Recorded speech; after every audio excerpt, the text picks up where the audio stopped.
أستغفر الله العظيم الذي لا إله إلا هو الحي القيوم وأتوب إليه.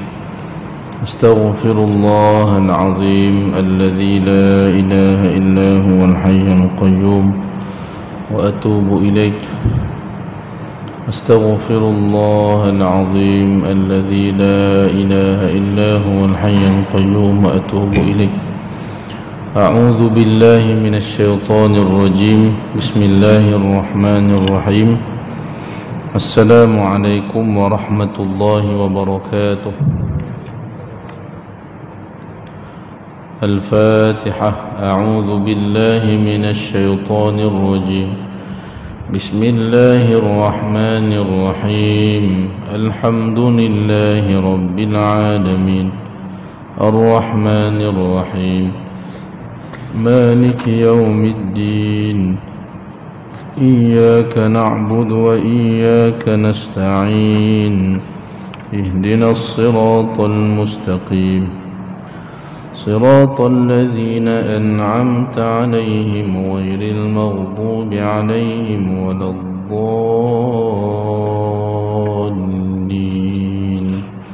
آمين. الحمد لله رب العالمين وأفضل الصلاة وأتمه التسليم على الحبيب الشافي سيدنا محمد وعلى آله وأصحابه أجمعين. قال رب اشرح لي صدري ويسر لي أمري واحلل عقدة من لساني يفقه قولي. سبحانك لا علم لنا إلا ما علمتنا إنك أنت العليم الحكيم. ولا حول ولا قوة إلا بالله العلي العظيم. اللهم فقهنا في الدين وعلمنا التأويل. اللهم افتح علينا فتوح العارفين يا أرحم الراحمين. اللهم علمنا ما ينفعنا وانفعنا بما علمتنا. اللهم زدنا علما. اللهم ارزقنا فهما يا عليم. وصلى الله على سيدنا محمد وعلى آله وصحبه أجمعين. أما بعد. قال الله سبحانه وتعالى في القرآن العظيم بعد أعوذ بالله من الشيطان الرجيم. بسم الله الرحمن الرحيم. وما أرسلناك إلا رحمة للعالمين. صدق الله العظيم. Al-Afadilah, tuan-tuan guru, para alim ulama, muslimin dan muslimat, hadirin dan hadirat yang dirahmati dan dikasihi Allah Subhanahu wa taala sekalian. Alhamdulillah, pertama-tamanya marilah sama-sama kita bersyukur kehadirat Allah Subhanahu wa taala kerana pada malam yang berbahagia ini kita dapat sama-sama berhimpun beriktikaf dalam rumah Allah Subhanahu wa taala. Samping kita berada di dalam majlis halaqah ilmu dalam bicarakan tentang sirah junjungan besar baginda Rasulullah sallallahu alaihi wasallam. InsyaAllah mudah-mudahan majlis kita pada malam ini diberkati dan dirahmati Allah Subhanahu wa taala. InsyaAllah amin ya rabbal alamin. Seperti biasa, marilah sama-sama kita dalam majlis halaqah ilmu ini bicara tentang Nabi sallallahu alaihi wasallam. Kita basahkan lidah dengan bersalawat terlebih dahulu kepada baginda Rasulullah sallallahu alaihi wasallam. Mudah-mudahan majlis kita diberkati oleh Allah Subhanahu wa taala.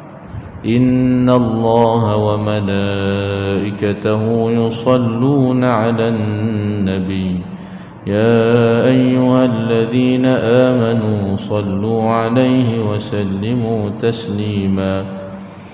Allahumma salli 'ala sayyidina Muhammadin wa 'ala ali sayyidina Muhammad. اللهم صل على سيدنا محمد وعلى آل سيدنا محمد. اللهم صل على سيدنا محمد وعلى آل سيدنا محمد. اللهم صل على سيدنا محمد وعلى آل سيدنا محمد. اللهم صل على سيدنا محمد وعلى آل سيدنا محمد. اللهم صل على سيدنا محمد وعلى آل سيدنا محمد اللهم صل على سيدنا محمد وعلى آل سيدنا محمد اللهم صل على سيدنا محمد وعلى آل سيدنا محمد اللهم صل على سيدنا محمد وعلى آل سيدنا محمد اللهم صل على سيدنا محمد وعلى آل سيدنا محمد اللهم صل على سيدنا محمد وعلى آل سيدنا محمد. Alhamdulillah, mudah-mudahan selawat yang dipanjatkan diterima Allah Subhanahu wa taala. Amin ya rabbal alamin. Menerusi kitab Rahiqul Makhtum karangan Asy-Syaikh Shafiyur Rahman Al-Mubarakfuri rahimahullahu taala wa nafa'ana Allah bi'ulumihi fid dharain amin. Yang ada kitab boleh buka pada muka surat 306. Muka surat 306, tajuk menyusun pasukan dan menghabiskan waktu malam. Kemudian Rasulullah sallallahu alaihi wasallam menyusun pasukan tenteranya sallallahu alaihi wasallam. Ini adalah setelah selesainya bagaimana para sahabat Nabi ridwanullahu taala alaihim ajma'in, mereka mencadangkan agar baginda Rasulullah sallallahu alaihi wasallam diadakan pada baginda Rasul sallallahu alaihi wasallam sebuah tempat yang tetap buat baginda Rasul sallallahu alaihi wasallam untuk mengeluarkan arahan-arahan demi menghadapi suasana di dalam peperangan. Jadi apabila semua itu telah selesai, kemudian baginda Rasulullah sallallahu alaihi wasallam menyusun pasukan tenteranya, dan baginda Rasulullah sallallahu alaihi wasallam berjalan ke tempat peperangan. Baginda sallallahu alaihi wasallam menunjukkan dengan tangan baginda sallallahu alaihi wasallam di tempat peperangan itu sebelum terjadinya peperangan. Nabi sallallahu alaihi wasallam pergi riki-riki tempat, kemudiannya Rasulullah sallallahu alaihi wasallam menunjukkan dengan tangan baginda sallallahu alaihi wasallam yang mulia sambil berkata, hadza masra'u fulanun walan insyaallah, hadza masra'u fulanun wadan insyaallah. Maksudnya inilah tempat terbunuhnya si fulan besok hari insyaallah. Inilah tempat terbunuhnya si fulan besok hari insyaallah, kata baginda Rasul sallallahu alaihi wasallam sehari sebelum berlakunya peperangan Badar Al-Kubra. Seolah-olah di sana Allah Subhanahu wa taala telah memperlihatkan kepada Nabi sallallahu alaihi wasallam di mana tempat gugurnya musuh-musuh Allah Subhanahu wa taala kepada baginda Nabi sallallahu alaihi wasallam. Kemudian baginda Rasulullah sallallahu alaihi wasallam menghabiskan malam itu dengan bersembahyang berdekatan sepohon pokok di situ. Nabi sallallahu alaihi wasallam sepanjang malam itu Nabi sallallahu alaihi wasallam menghabiskan malam tersebut dengan beribadah kepada Allah Subhanahu wa taala, dengan melaksanakan ibadah solat. Dan sememangnya kalau nak diikutkanlah muslimin para jemaah sekalian, Nabi sallallahu alaihi wasallam itu kekasih Allah Subhanahu wa taala, pesuruh Allah Subhanahu wa taala. Peperangan ini pula kerana memperjuangkan agama Allah Subhanahu wa taala. Di sana kalau nak diikutkan sudah tentu dan pastinya Allah Subhanahu wa taala mendatangkan pertolongan kepada baginda Rasul sallallahu alaihi wasallam. Tetapi di sinilah menunjukkan betapa Nabi sallallahu alaihi wasallam ni tetap juga bermunajat kepada Allah Subhanahu wa taala. Sebenarnya ianya tidak lain tidak bukan juga tauladan buat kita semua tuan-tuan. Jangan semata-mata berserah kepada Allah Subhanahu wa taala. Bahkan berusahalah untuk kita ni bermunajat, memohon kepada Allah Subhanahu wa taala. Dan doa yang terbaik adalah waktu ketika kita menunaikan solat. Kalau ada sebarang hajat, kalau rasa ada kesempitan dalam hidup, ada rasa ujian, cabaran, jangan pernah sesekali kita terlepas daripada melaksanakan solat. Terus solat. Kalau dalam kisah Sarah, isteri Nabi Ibrahim alaihi salatu wassalam, ketika mana Fir'aun mengambilnya untuk dijadikan wanita istana. Tengok Sarah ni cantik sungguh, cantik sangat. Bahkan kategori cantiknya nombor 1 di dunia. Maka Fir'aun ni berkenan nak jadikan gundik istana. Dibawanya masuk ke dalam kamar Fir'aun, masuk dalam kamar. Sebelum Fir'aun masuk ke dalam kamar tersebut, apa yang dilakukan oleh Sarah? Tidak lain tidak bukan beliau menunaikan solat, tuan-tuan. Dia solat dulu. Ini nak menunjukkan kepada kita bila mana kita ni berhadapan dengan situasi yang genting, apatah lagi dalam misi peperangan. Kita dalam kisah ni peperangan Badar Al-Kubra, yang mana Rasulullah sallallahu alaihi wasallam pada saat ketika itu bilangan tentera cuma 313 orang, musuh 1000 orang. Subhanallah, yang cukup lengkap dengan kelengkapan perang.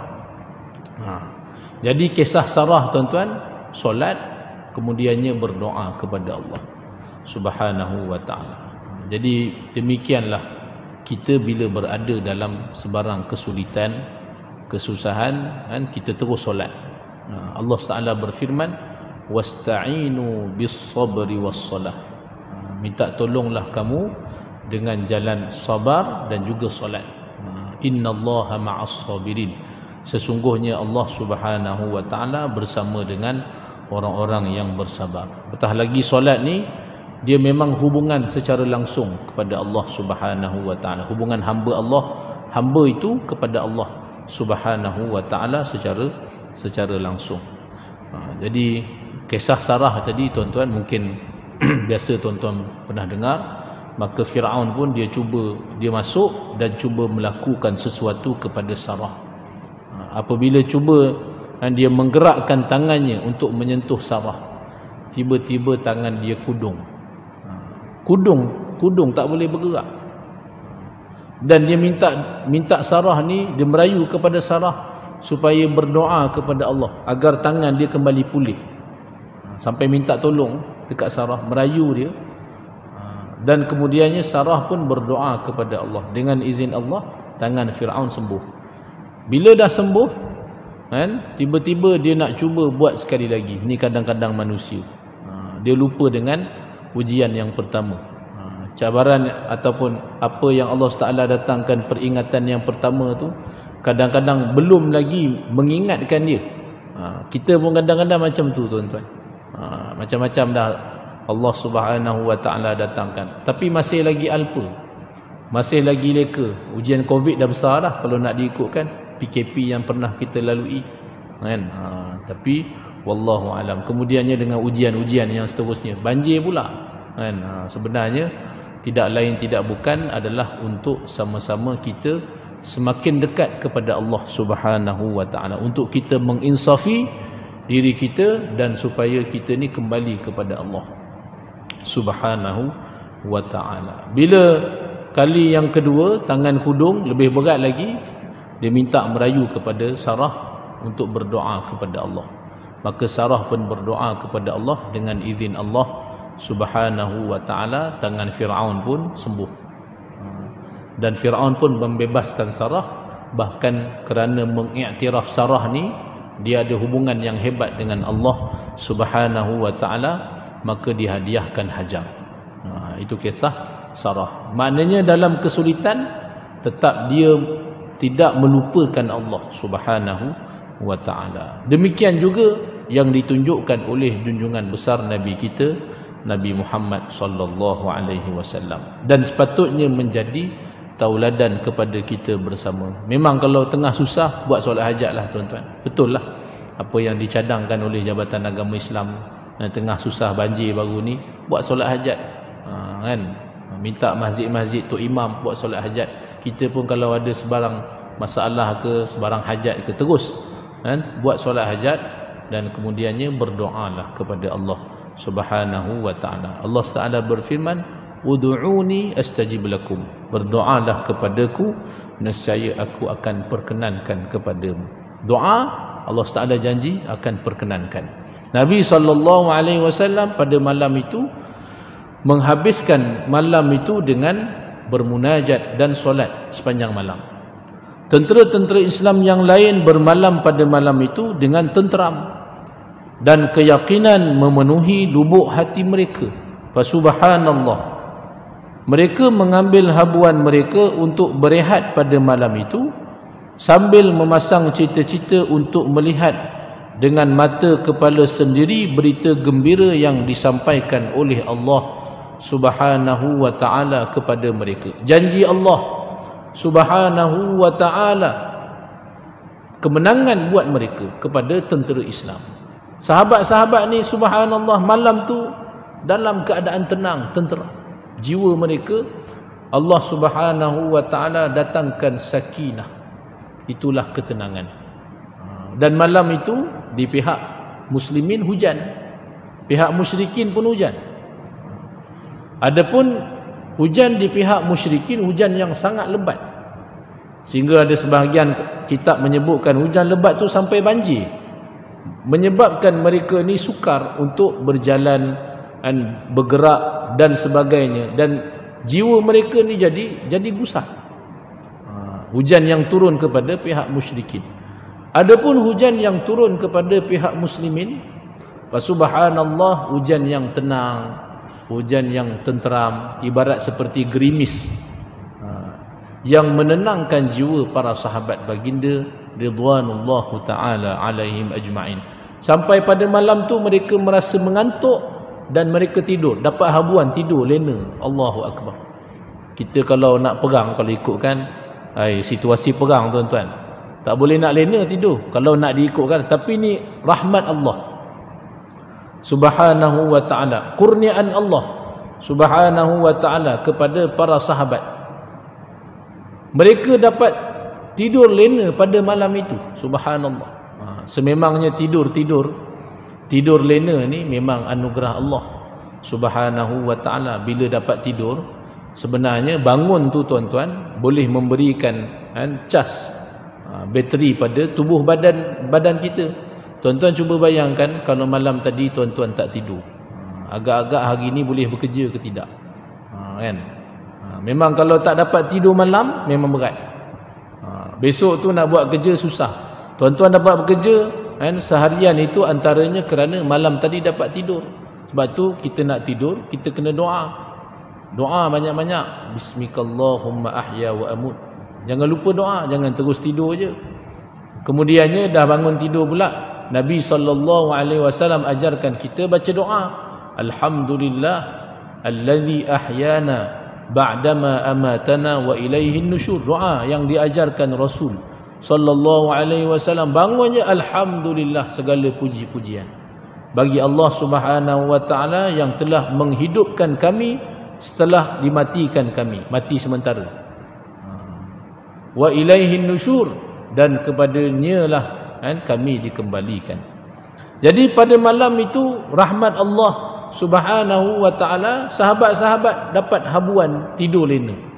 Allah Subhanahu wa ta'ala berfirman, idh yughashikumun nu'asa amanatan minh wa yunazzilu alaikum minas samai ma'an liyutahhirakum bih wa yudhhiba 'ankum rijzasy syaitani wa liyarbita 'ala qulubikum wa yuthabbita bihil aqdam. Yang maksudnya, ingatlah ketika kamu diliputi perasaan mengantuk sebagai satu pemberian aman daripada Allah Subhanahu wa ta'ala. Perasaan mengantuk yang Allah Ta'ala anugerahkan kepada para sahabat baginda ridwanullahu ta'ala alaihim ajma'in, pada malam peperangan Badar Al-Kubra. Mengantuk sehingga mereka pada malam itu tenang, aman, damai, tenteram.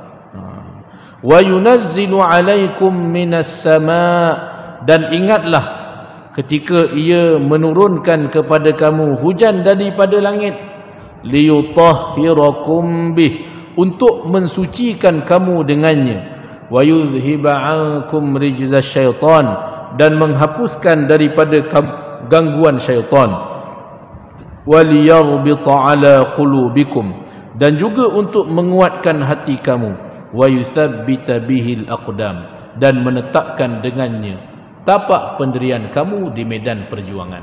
Maka hujan yang turun kepada para sahabat baginda ridwanullahu ta'ala alaihim ajma'in pada malam peperangan Badar Al-Kubra adalah hujan rahmat.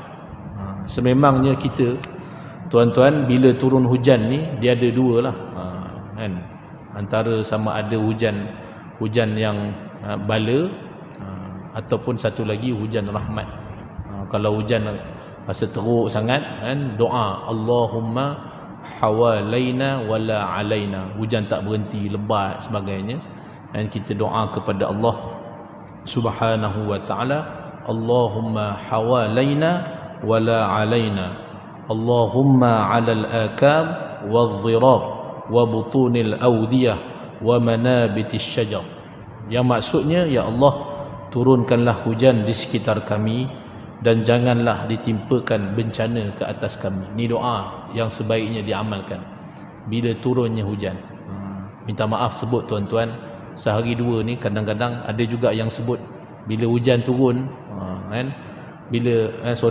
bila hujan tak turun disebut alhamdulillah, sehari dua ni tak hujan. Ada juga yang sebut alhamdulillah, tak hujan tu alhamdulillah, sebab ada lagi rasa, kan, rasa fobia mungkin, wallahu alam, kan. Jadi hujannya takut banjir, yang sebelum ni hujan banjir. Alhamdulillah lah, tuan-tuan. Nak sebutkan bahawasanya juga ianya ada hikmah dia lah. Cuma bila hujan turun, jangan lupa doa Allahumma hawalaina wala alaina, ya Allah, turunkanlah hujan di sekitar kami dan janganlah ditimpakan bencana ke atas kami. Dan satu lagi hujan yang merupakan hujan rahmat, sebagaimana hujan yang turun kepada para sahabat Nabi ridwanullahu ta'ala alaihim ajma'in. Hujan yang seperti ini, tuan-tuan, ciri-cirinya antaranya gerimis, dan bila turun tu tenang. Kepada para sahabat baginda ridwanullahu ta'ala alaihim ajma'in, hujan yang turun itu sebenarnya membersihkan jiwa para sahabat dan menetapkan wa yuthabbita bihil aqdam, dan menetapkan dengannya tapak pendirian kamu di medan perjuangan. Ada dalam kitab sirah menyebutkan bahawasanya tanah yang kena hujan tu jadi teguh, menyebabkan mereka bila berdiri di atas tapak tanah tersebut teguh, kan, pendirian ataupun teguhnya berdiri para sahabat Nabi ridwanullahu ta'ala alaihim ajma'in. Padahal walhal malam itu adalah malam yang besoknya mereka akan menghadapi peperangan. Kalau nak diikutkan logik akal kita, kalau perang ni, misi perang ni, tuan-tuan, wallahu alam lah. Kalau kita, kan, ada yang mungkin ada pengalaman, saya tak ada pengalaman lagi lah, tapi kalau ikut logiknya, perang biasanya takut, biasanya, kan, gementar, biasanya rasa gerun, biasanya macam itulah. Sebagaimana para sahabat Nabi ridwanullahu ta'ala alaihim ajma'in, awal-awal saja Nabi SAW bagi tahu kita mesti perang, masa tu mereka ada yang gementar, ada yang kecut perut, Quran sebut. Tapi subhanallah, pada malam peperangan, malam besoknya perang, Allah SWT turunkan hujan, rasa gementar tu hilang. Subhanallah. Bahkan mereka ni rasa berani pula. Ini satu perkara yang sungguh luar biasa, khususnya bagi mereka yang menghadapi situasi yang seperti itu. Wallahu alam macam mana suasananya, tapi saya pinjam kata-kata daripada Al-Fadhil Al-Ustaz Wan Soho Bani Leman, tuan-tuan. disebutkan dalam FB-nya. Berkebetulan ada kisah daripada mantan Menteri Agama yang menceritakan saat beliau sangat sedih menghantar Ustaz Wan Soho tu dalam misi perang di Bosnia masa tu, tengah belajar di Madinah. Apa yang sempat saya bacakan tuan-tuan, Ustaz Wan Soho sebutkan saat beliau dalam medan peperangan tu sebenarnya adalah saat yang sungguh menenangkan. Allahu Akbar. Saat perang, tengah perang melawan musuh Allah Subhanahu wa taala, seperti saat kita ni sedang sujud, kata beliau lah. Macam kita sedang sujud, rasa sangat dekat dengan Allah Subhanahu wa taala. Jadi kalau ikut kita, rasa kita perang, rasanya kan huru-haranya, takut sebagainya, tapi dia rasa tenang. Ya Allah, tak tahu macam mana rasanya tuan-tuan. Rasa tenang, seolah-olah sedang seorang hamba itu sujud kepada Allah Subhanahu wa taala. Rasa diri itu dekat kebergantungannya kepada Allah Subhanahu wa taala. Dan mungkin ini benar tuan-tuan. Bukan mungkin, ianya benar. Kan? Sebagaimana yang Allah Subhanahu wa taala rakamkan dalam Quran pada sahabat-sahabat. Sahabat ni tenang, memang tenang betul jiwa mereka pada malam hari peperangan Badar Al-Kubra. Tenang jiwa mereka, turun hujan tenang. Itu yang disebutkan kalau saat berperang sahabat ni semangat sungguh. Walaupun 300 orang, semangat, tak ada rasa gemetar, jiwa tenang, rasa dekat dengan Allah SWT, kebergantungan kepada Allah. Bahkan saat syahid seseorang itu, syahid dikatakan nikmat yang paling besar. Nikmat yang paling besar di atas dunia ni kan, adalah nikmat mati syahid tuan-tuan. Wallahu alam macam mana rasa nikmat dia. Ada orang kata nikmat yang paling besar kan, paling indah dekat atas dunia ni nikmat kahwin. Kan, nikmat kahwin. Tapi ada yang lebih besar daripada itu, iaitulah nikmat mati syahid. Dan apabila seseorang itu dia mati syahid tuan-tuan, dia rasa nak mati lagi, subhanallah. Tapi itulah mati hanya sekali. Mati itu hanya sekali. Kalau kahwin bolehlah, kalau laki boleh sampai 4, alhamdulillah. Tapi kalau mati kan, mati memang sekali. Sebaiknya kalau nak mati, matilah dalam keadaan husnul khatimah ataupun mati syahid. Sebab orang mati syahid, dia rasa nikmat tu sampai rasa nak mati lagi. Ya Allah, tak tahulah macam mana rasanya nikmat mati syahid. Wallahu alam. Jadi memang ianya apa yang benar disebutkan oleh Allah Subhanahu wa taala pada surah Al-Anfal ayat 11. Saat terjadinya malam peperangan Badar, Allah Taala datangkan amanah di sini maknanya iaitulah keamanan, ketenangan daripada sisi Allah Subhanahu wa taala kepada para sahabat Nabi ridwanullahu taala alaihim ajma'in. Malam itu ialah malam Jumaat. Malam Jumaat pula, ya Allah, 17 Ramadan tahun 2 Hijrah baginda Rasul sallallahu alaihi wasallam. Bersamaan pula tarikh tersebut dengan hari turunnya Al-Quran. Kita bila tiap-tiap kali bulan Ramadan, 17 Ramadan, kita akan sambut hari nuzul Al-Quran.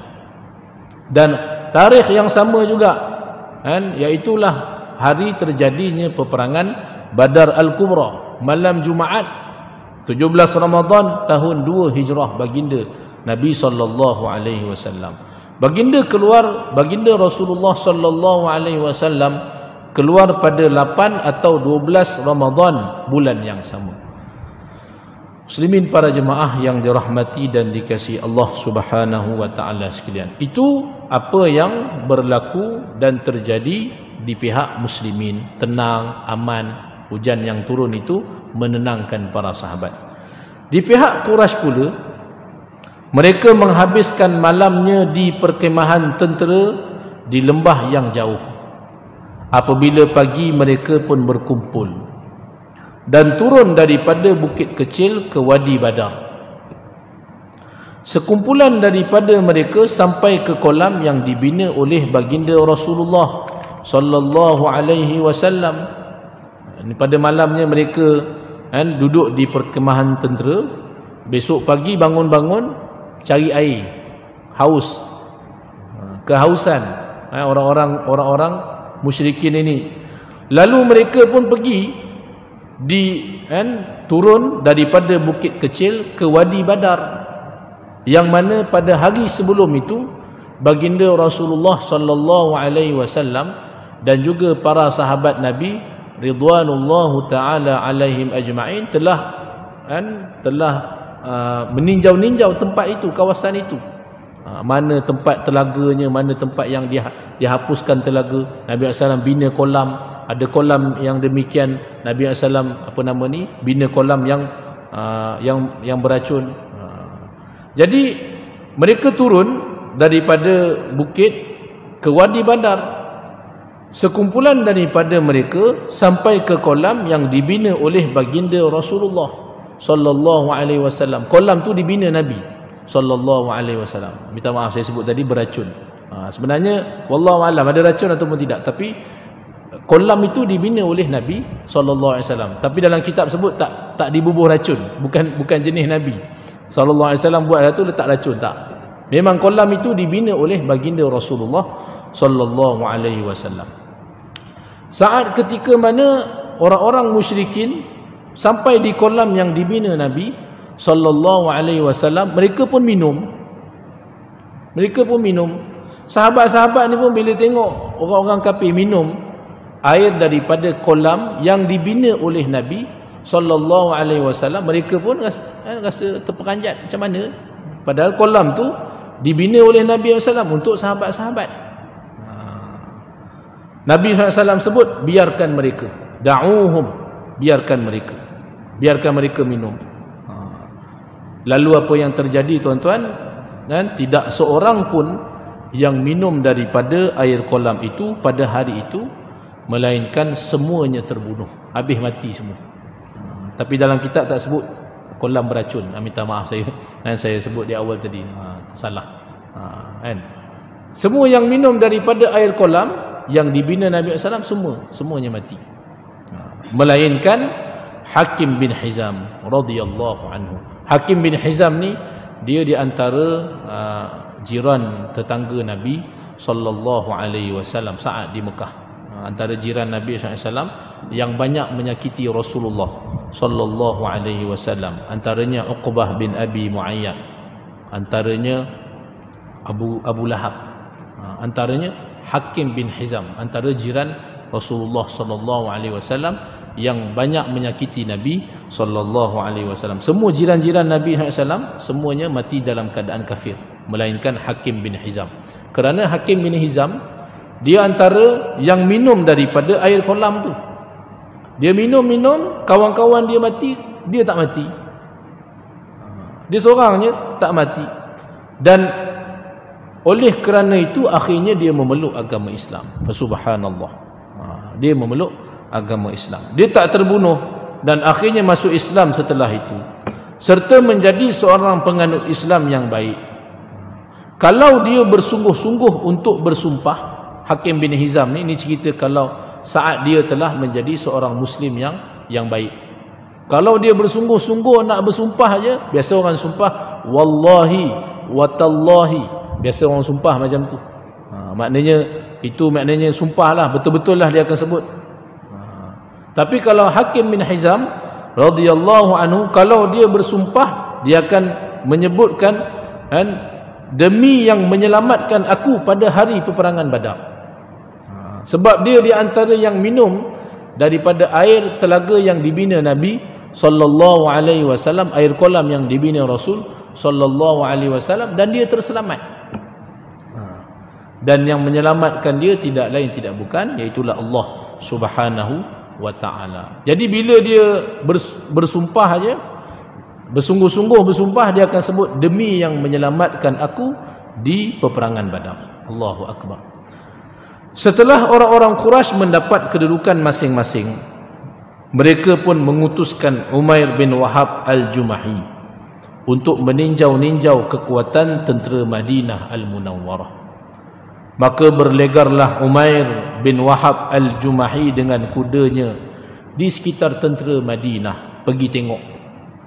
Sebelum tu Orang Islam dah tinjau dah, dah dapat tahu dah bilangan tentera musyrikin berapa orang. Yang tinjau sendiri itu adalah Rasulullah sallallahu alaihi wasallam. Yang ini giliran daripada pihak musyrikin, dihantarnya Umair bin Wahab al-Jumahi untuk meninjau-ninjau tentera muslimin, tentera Madinah al-Munawwarah. Maka Umair bin Wahab al-Jumahi pun pergi di sekitar tentera Madinah bersama dengan kudanya. Dia tunggang kuda, tuan-tuan. Kemudian dia berpatah balik. Dah pergi, dah tengok, dia patah balik. Dan dia pun berkata, mereka itu seramai 300 orang lelaki. Tengok-tengok, bidik-bidik 300 orang. Mungkin lebih atau kurang sedikit daripada 300. Maknanya betul lah bacaan daripada Umair bin Wahab al-Jumahi. Kemudiannya dia katakan, biarkan aku pergi melihat sekali lagi. Tadi itu dah dapat dah 300 orang, tapi macam tak puas hati, nak pergi tengok lagi. Kan? Biarkan aku pergi melihat sekali lagi. Kalau ada tentera mereka yang bersembunyi atau ada pasukan bantuan, pergi tengok. Dengan segera dia pun memecut kudanya ke arah lembah itu sehingga sampai ke tempat yang terjauh di lembah itu. Tengok-tengok. Kalau ada tentera bantuan, kalau ada tentera yang bersembunyi, kalau ada. Tapi memang tak ada. Subhanallah. Memang 300 orang sungguh.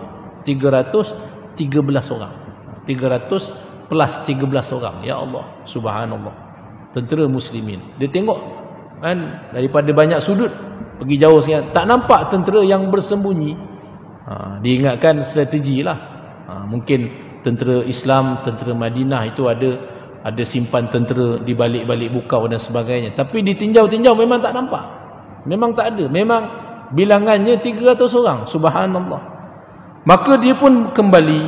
Dah tengok tak ada apa-apa, kan? Dia pun kembali kepada mereka dan berkata, dan kata-katanya ni tuan-tuan seperti satu amaran kepada tentera musyrikin Mekah. Subhanallah, walaupun dia melihat, dia tinjau daripada jauh tentera muslimin yang seramai 300 orang itu, tetapi dia merasakan sesuatu daripada daripada kalangan tentera muslimin yang 300 orang itu. Dia pun balik, dia bagi tahu kepada tentera musyrikin dengan katanya, aku tidak temui apa-apa, tetapi aku melihat bala akan bertemu dengan maut. Bala di sini dikatakan daripada kata baliyah. Baliyah ni kalau orang Arab maksudnya iaitulah unta yang berada di kuburan menunggu untuk mati. Jadi disebutkan aku melihat bala akan bertemu dengan maut.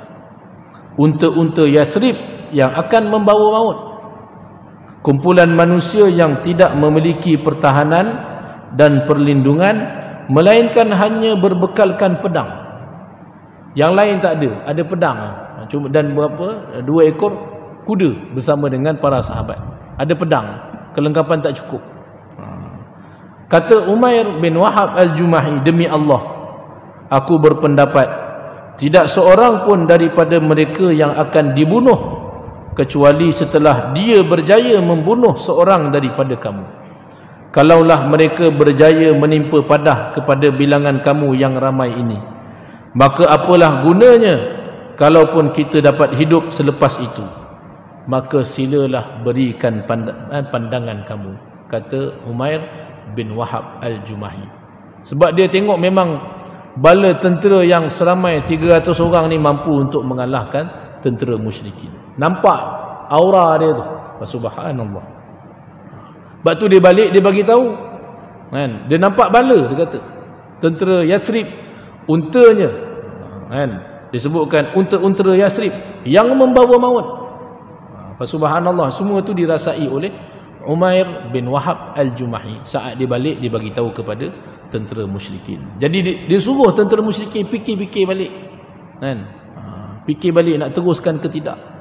Maka tatkala itulah berlaku pergeseran sekali lagi. Orang-orang daripada kalangan musyrikin ketua-ketua daripada pemimpin mereka menentang Abu Jahal.